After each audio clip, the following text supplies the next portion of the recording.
पाठ 12 एकता में बल। पुराने समय की बात है। जंगल में बहुत बड़ा बरगद का एक पेड़ था। उस पेड़ पर बहुत सारे कबूतर रहते थे।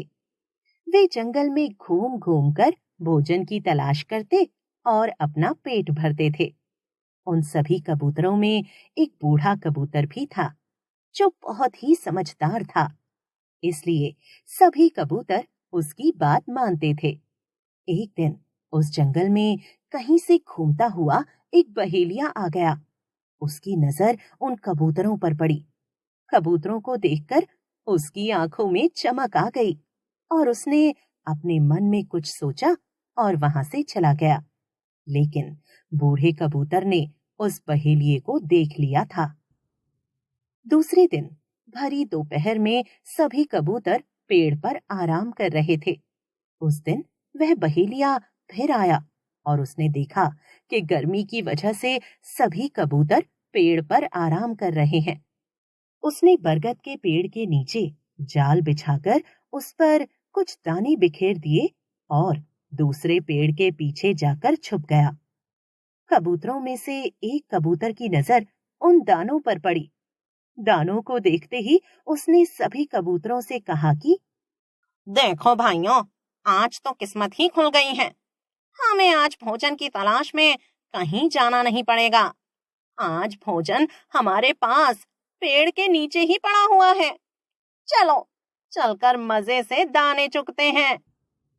भूखे कबूतर जैसे ही पेड़ से उतरने लगे, बूढ़े कबूतर ने उन्हें रोका, लेकिन किसी ने भी उसकी बात नहीं मानी और नीचे जाकर दाने चुगने लगे।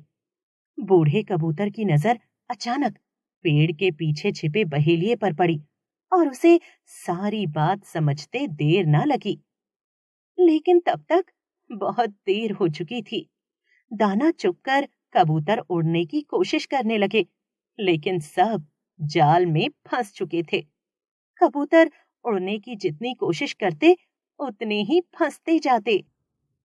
कबूतरों को फंसा देखकर जैसे ही बहेलिया उनकी ओर आने लगा, यह देखकर सभी कबूतर डर गए और बूढ़े कबूतर से मदद की गुहार करने लगे। तब बूढ़ा कबूतर बोला, जब मैं कहूं तब सभी मिलकर जोर लगाना और जाल सहित मेरे पीछे पीछे उड़ लेना। कबूतरों को जाल सहित उड़ता देखकर बहेलिया हैरान रह गया।